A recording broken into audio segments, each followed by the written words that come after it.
Coucou tout le monde, alors chose promise, chose due, voici une petite vidéo qui, me connaissant, risque d'être quand même longue parce que je parle beaucoup, pour vous donner un peu des nouvelles de Negroni, donc comment se passe sa convalescence et comment s'est passée son évaluation en cardiologie hier au CHUV. Alors on est présentement dans ma petite volière extérieure, donc c'est la première fois que Negroni vient ici. Oui, tu es un petit peu stressé Coco, mais ça va. Donc il y a vraiment des belles couleurs au soleil que je n'avais pas vues avant.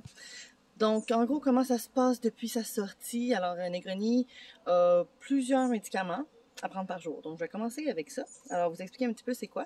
Donc, déjà, tout d'abord, il faut le peser matin et soir pour le moment parce que on veut voir, dans le fond, sa courbe de poids, ça ressemble à quoi pour peut-être éventuellement ajuster les doses de certains de ses médicaments. Donc ça, c'est une première chose. Éventuellement, ça pourrait être une fois par semaine comme avec les autres perroquets, mais pour l'instant, on y va vraiment à 2 fois par jour et son poids, pour l'instant, demeure stable. Alors ça, c'est une bonne nouvelle. Pour ces nombreux médicaments et suppléments et autres qu'il doit prendre, c'est quand même du travail, donc je vais y aller. Alors, 2 fois par jour, il va avoir 4 médicaments et suppléments. Alors, le premier qu'on a, c'est, laissez-moi vous lire, donc pentoxyphyline, c'est un médicament pour le cœur. Alors, une petite dose de tout ça. Ensuite, on a aussi enalapril, qui est un autre médicament pour le cœur, qui doit prendre 2 fois par jour. Avec ça, il y a ce supplément ici, qui est l'hépatosupport. Peut-être que vous connaissez, l'hépatosupport, c'est vraiment un supplément pour aider le foie. Le problème de tout ça, c'est que c'est assez horrible, l'odeur et le goût et la couleur et la texture, et en bref, tout est dégueu avec ça. Et il n'aime vraiment pas. C'est très difficile de trouver une façon de lui donner. Même mélanger avec la nourriture, il le détecte puis il décide de pas manger. Alors c'est quand même un défi. Mais j'avais aussi de l'hépatosupport chez moi en poudre. En fait, c'est comme des capsules, des granulés que je défais en poudre. À date, ça passe mieux. Donc là, pour l'instant, avec l'accord des vétérinaires, je suis à cette technique-là pour l'instant, en attendant de trouver la bonne formule pour que ça passe incognito en mode liquide. Et j'ai aussi, ça c'est le CHUV qui m'a ajouté ça hier, donc du potassium en solution, donc pour donner un petit supplément de potassium. Ça c'est pour lui donner un petit peu plus de vitalité. Et on a finalement ce médicament-là qui pour l'instant est le médicament miracle pour Negroni, la furosémide que j'ai beaucoup parlé. Donc ça c'est un médicament diurétique, donc ça c'est 3 fois par jour, aux 8 heures. Alors c'est quelque chose au niveau de l'horaire, hein?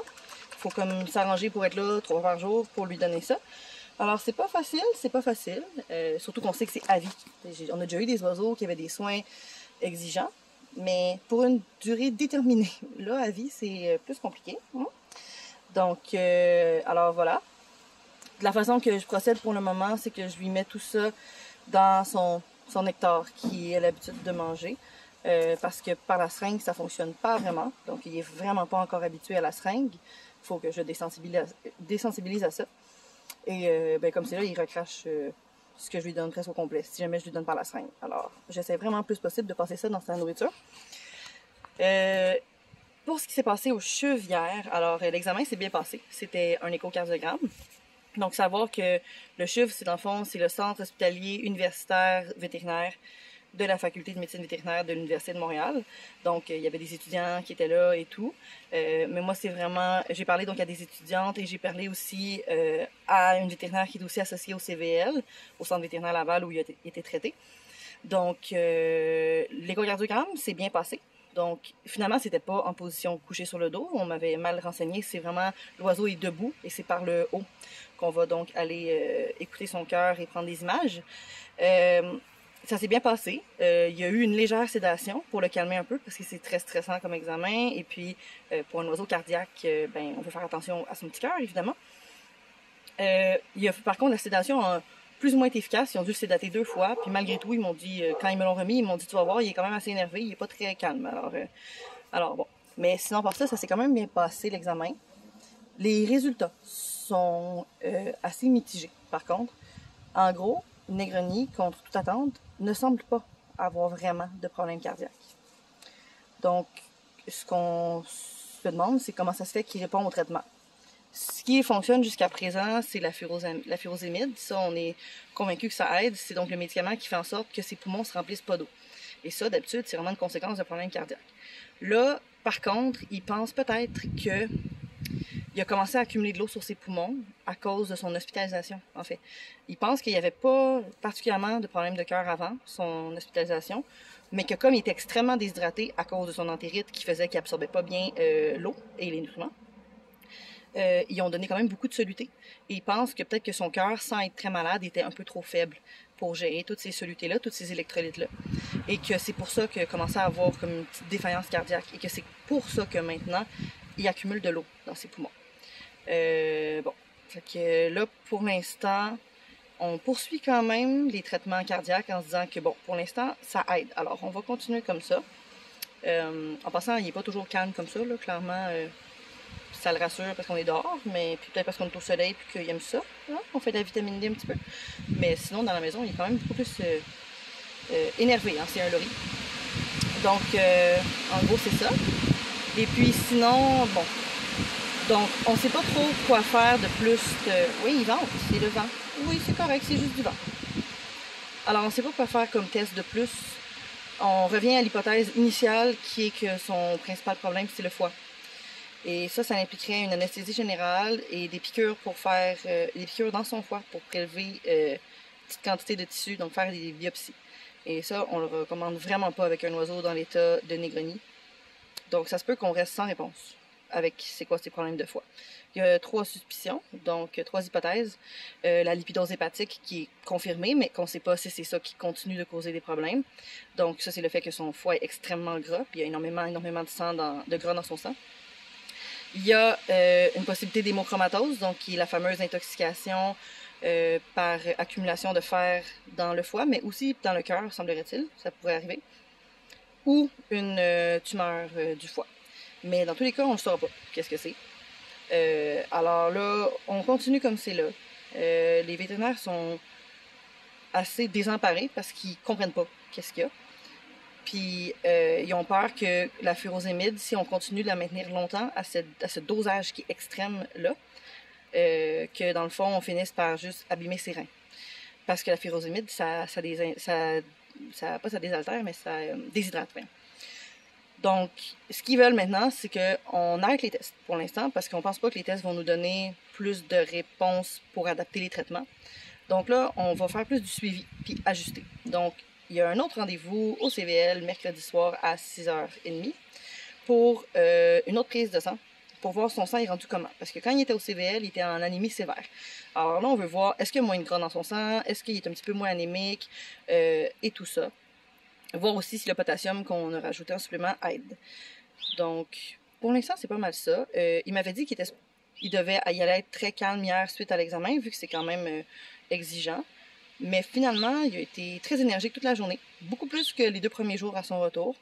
Alors peut-être que c'est juste que au niveau émotionnel et tout ça, il commence à être plus à l'aise, donc peut-être que ça l'aide, tout ça. Ce matin, il est très énergique aussi. Là, il est juste calme parce qu'on vient de l'amener dehors, puis c'est la première fois qu'il vient ici. Et le dernier point que j'aimerais parler, c'est, et puis je vais en parler souvent, j'ai l'impression, c'est à quel point que c'est important d'avoir une bonne alimentation pour nos perroquets. Puis Negroni, c'est exactement le meilleur cas de ça. On peut pas savoir exactement qu'est-ce qu'il a mangé pour causer tous ces problèmes-là. Est-ce que c'est son nectar industriel qui est vraiment mauvais? C'est sûr que déjà, on peut pas savoir quelle quantité de fer qu'il y a dedans. Il y a tous les aimants sauf le fer. Donc déjà, ça inspire pas tellement confiance. Mais de par son comportement, c'est évident qu'il a mangé énormément de nourriture humaine, de table, parce qu'il est un petit démon quand nous, on mange. Donc, est-ce que c'est le nectar? Est-ce que c'est la nourriture de table? On ne le saura jamais. Considérant que son propriétaire qui l'a eu pendant très longtemps est décédé. Donc, là, maintenant, le défi, c'est d'adapter son alimentation pour qu'il y ait quelque chose de mieux et réussir à lui passer tous ses suppléments et ses médicaments. Alors là, c'est très complexe. Donc, je veux essayer de déjà trouver une marque de nectar plus santé. Mais vous me connaissez, je suis pas fan d'alimentation transformée. Alors mon objectif, ça serait d'y aller que pour du naturel, mais le problème, c'est que Negroni est extrêmement difficile sur l'alimentation. Il veut pas manger rien de sec, il faut que tout soit sucré et liquide. Donc c'est assez difficile. Puis pour l'instant, il n'y a pas de modèle perroquet, parce que j'ai aucun autre de mes perroquets que je peux vraiment nourrir comme lui. Donc ça complexifie quand même les choses. Mais j'ai quand même espoir qu'éventuellement, il accepte plus d'aliments frais en se fiant sur les autres perroquets, oui. Mais pour l'instant, c'est assez compliqué. Éventuellement, il va voir sa sœur d'une autre espèce. Je dis sœur parce qu'elle vient de la même endroit, mais c'est pas la même espèce, qui est aussi qui est un loriquet. Donc, elle, avec un peu de chance, puis elle est beaucoup plus jeune, donc elle est plus ouverte sur une diversité alimentaire. Donc, je me fie beaucoup, je mets beaucoup d'espoir sur le fait qu'avec elle, on va être capable d'avoir un bon modèle alimentaire pour Negroni. Mais dans tous les cas, là, pour l'instant, j'ai commencé à faire des purées maison. Pour alterner. Dans le fond, je donne son nectar seulement quand c'est le temps de donner ses médicaments parce qu'il est littéralement fou de son nectar. Alors, c'est une des seules façons que je réussis à le passer. Mais sinon, je lui ai fait une petite purée ce matin qui semble apprécier, sauf si je mets de l'hépatospore dedans. Ça, il s'en rend compte. Donc, c'est une purée comme ça. C'est quand même assez épais et assez sucré. As-tu? Oui, mais même c'est bon. Donc, je vais essayer éventuellement de réduire un peu le sucre. Donc, là-dedans, il y a des fruits qui sont ben pas sans fer, mais qui ont peu de fer et peu de vitamine C, parce que la vitamine C aide à l'absorption du fer. Et il y a aussi quelques céréales cuites que j'ai mélangées tout ensemble pour faire un petit peu plus de consistance. J'ai mis un petit peu de poudre de grillon parce qu'apparemment que les vitamines, pas les vitamines, mais les protéines animales provenant des invertébrés seraient mieux pour le riz. Mais j'ai encore beaucoup de recherches à faire sur leur alimentation. C'est complexe. La littérature se contredit. Donc, c'est dur d'y voir clair. Puis, j'ai eu peu de temps à travers tous ces rendez-vous, puis ces soins, puis tout ça. Donc, s'il y en a parmi vous qui connaissez l'alimentation des loris, que vous avez la documentation, des expériences à partager, je suis preneuse. Mais pour l'instant, donc... Ah, t'en mets partout dans mes cheveux. Donc, pour l'instant, c'est vraiment avec ça que je y vais. Éventuellement, j'aimerais ça, réduire la quantité de fruits. Il y a quand même un petit peu de légumes là-dedans. Il y a du concombre, il y a certaines choses. Mais c'est ça. Monsieur, ici, il faut que ça soit sucré et liquide. Sinon, il ne mange pas. Donc, il faut que j'y aille graduellement. Mais au moins, je sais que ces fruits-là, déjà, vu qu'ils viennent de l'épicerie, ils n'ont sûrement pas beaucoup de vitamines. Puis déjà, j'en ai choisi... Tu m'en mets partout. Donc, j'en ai choisi qui n'ont pas beaucoup de vitamine C et peu de fer. Et donc, voilà. Et comme vous pouvez voir, ben, il apprécie quand même. Hein? C'est quand même bon. Puis là, il va falloir que je prenne une douche après. Hein? Ben oui. Donc, voilà. Désolée pour le petit délai. Là. Je devais un petit peu... mettre mes idées claires par rapport à tout ce qu'on a appris hier au CHUV. Donc, on était quand même surprise qu'il n'y ait pas de problème cardiaque finalement. Donc, tout est très particulier avec cet oiseau-là. Puis, il n'y a tellement pas de recul face à des loris noirs, puis même des loris en général. Donc, c'est quand même assez complexe tout ça. Mais dans tous les cas, je garde quand même beaucoup espoir. Il y a entre autres ma mentor et ma grande amie Joanne Vaillancourt qui me disait, puis qui m'a beaucoup supporté, et merci beaucoup Joanne, dans toute cette saga-là, qui me disait, j'ai tellement vu au cours de quand j'ai travaillé en clinique vétérinaire, puis quand j'ai eu mon refuge pendant ces 20 années-là, d'oiseaux qui mouraient subitement sans qu'on comprenne, et à l'inverse, des oiseaux qui devaient mourir, qui, sans qu'on comprenne, redevenaient mieux. Alors, puis elle n'arrêtait pas de me répéter, Negroni, c'est un oiseau qui est très combatif, qui est très fort, puis il veut vivre, puis il met les chances de son côté pour y arriver. Donc, moi, j'ai quand même bon espoir que ça aille mieux. Et puis, bizarrement, ça va mieux. Donc, depuis hier, alors qu'il devait trouver ça difficile, le traitement, il est quand même plein d'énergie, il vocalise beaucoup, il joue, il est très comique, très clown. Donc, j'ai quand même beaucoup d'espoir qu'on va arriver à faire quelque chose avec toi. Un petit coco? Donc, on va refaire une autre vidéo, Maxime et moi, mais je voulais aussi rapidement vous remercier tout le monde pour tous les dons et les partages et les mots d'encouragement. Vous êtes incroyables. C'est sûr que sans tout ça, on n'aurait pas pu avancer parce que c'était une grosse somme d'argent dès le début avec, honnêtement, peu d'espoir. Quand je l'ai amené au CVL, il était pas conscient tellement qu'il était presque mort. Donc, c'est quand même grâce à vous que ces petits miracles-là, parce qu'il y en a eu plusieurs, se sont produits. Alors, un énorme merci, mais comme je vous dis, Maxime et moi, on va vous faire une vidéo plus spécifique pour vous remercier. On continue de ramasser des dons. Je ferme pas tout de suite le GoFundMe parce qu'il continue d'avoir des rendez-vous, des choses. On ne sait pas comment ça va évoluer. Donc, j'ai pas mal, tout l'argent que j'ai reçu à date a pas mal tout été distribué entre le CVL et le CHUV. Mais c'est ça, on n'a pas terminé. Il y a encore d'autres tests à faire. Donc, je vais vous laisser là-dessus. Je savais que ça allait être long, on est rendu à presque 15 minutes. Mais je terminerai en vous disant que, regardez, j'ai fait une belle découverte. Je sais pas si on va voir sur le téléphone. Ah, je pense que non. En tout cas, son croupion est vraiment bleu métallique au soleil. C'est vraiment beau. Je sais pas si on voit, là. En tout cas, il est vraiment très, très, très beau. Il est beau tout le temps, mais il est vraiment beau au soleil. De toute façon, c'est son habitat naturel d'être dehors, hein? Plus qu'en dedans. Alors voilà, merci beaucoup, beaucoup. Puis vous êtes vraiment exceptionnel. Puis je continue de vous donner des nouvelles, promis. Au revoir. Dis bye bye, Negroni. On dit bye bye? Bye bye.